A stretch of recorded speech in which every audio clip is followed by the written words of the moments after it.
Je suis le contrôleur général de police Modou Diagne, secrétaire permanent du comité interministériel de lutte contre la migration irrégulière.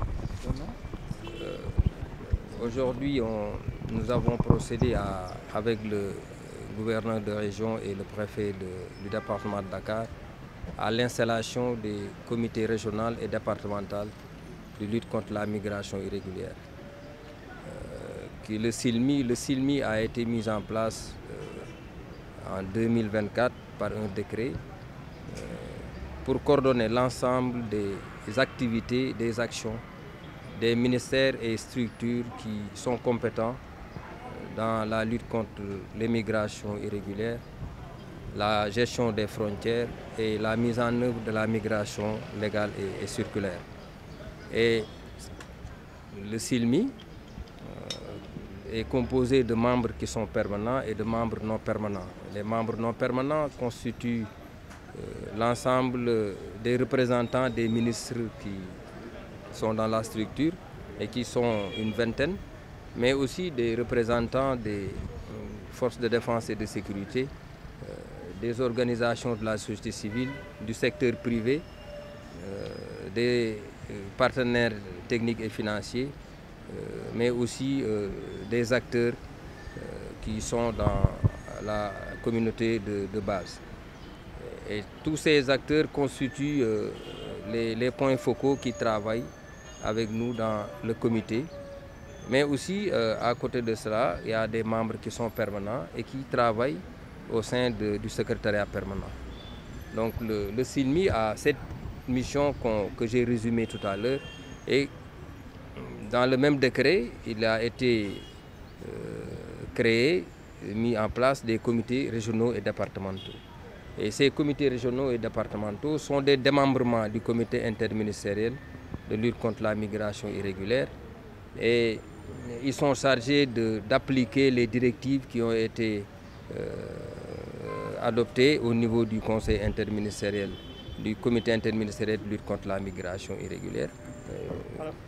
Et ces comités-là vont travailler avec l'ensemble des communautés de base. Et si vous avez vu tout à l'heure, toutes les couches de la population sont représentées au sein de ces comités. Et nous avons procédé avant Dakar à l'installation des comités régionaux et départementaux des régions de Saint-Louis, de Thiès, de Kolda, de Ziguinchor, de Sédhiou. Et ce mois-ci, nous avons installé pour les régions de Tambacounda, de Matam et de Kédougou. Et nous sommes là à Dakar aujourd'hui et demain, nous allons continuer pour faire les autres départements de la région de Dakar.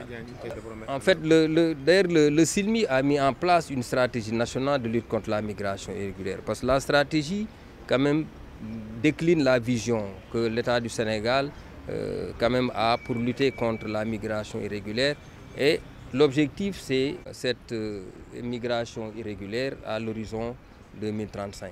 Et ça, c'est la stratégie qui a été mise en place et adoptée en 2023. Mais il y a un plan d'action opérationnel qui est en train d'être déroulé. Et les plans d'action sont triennaux.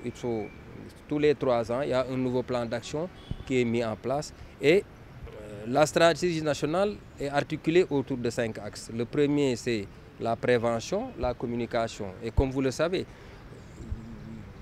il y a des dangers de l'immigration irrégulière, aussi bien par la mer que par la terre, parce qu'il y a aussi la traversée du désert qui quand même a aussi causé des morts.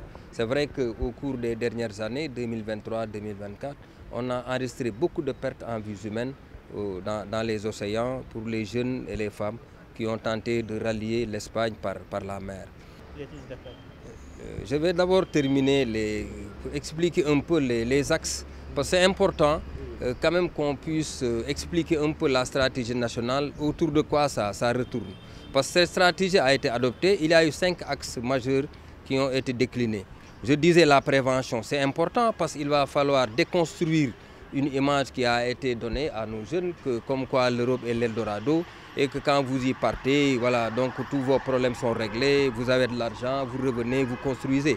Donc ça, il va falloir déconstruire cette image, ce mythe-là, pour expliquer à nos jeunes qu'on peut rester au Sénégal, y travailler, parce qu'il y a des opportunités. On va sensibiliser sur les dangers, mais aussi donner des opportunités à ces jeunes d'avoir la formation, de se former à des métiers, à être qualifiés, à être certifiés. Et maintenant, de pouvoir soit être employé et maintenant, ou bien faire de l'entrepreneuriat. Parce que c'est important de parler d'emploi, mais il faut d'abord qu'on puisse gérer l'employabilité, former nos jeunes à des métiers. Il y a aussi d'autres, à part la prévention, il y a la gestion des frontières, il y a la répression, mais juste la répression pour les réseaux de trafiquants. Parce que comme on a dit, les migrants sont objets de trafic, ils ne sont pas réprimés, mais les réseaux de trafiquants méritent quand même d'être combattus. C'est parce que c'est eux qui aident quand même les jeunes et les femmes à partir. Mais aussi, il y a l'accompagnement des migrants, mais aussi le retour qu'il faudra gérer, les migrants de retour, ceux qui veulent rentrer, qui sont rentrés. Et souvent, comme on le dit, derrière chaque migration, il y a des rêves, quoi. Donc, et quand la personne revient sans pour autant avoir réalisé ses rêves, elle peut être perturbée. Donc elle a besoin d'être accompagnée et pour même procéder vraiment travailler à sa réinsertion.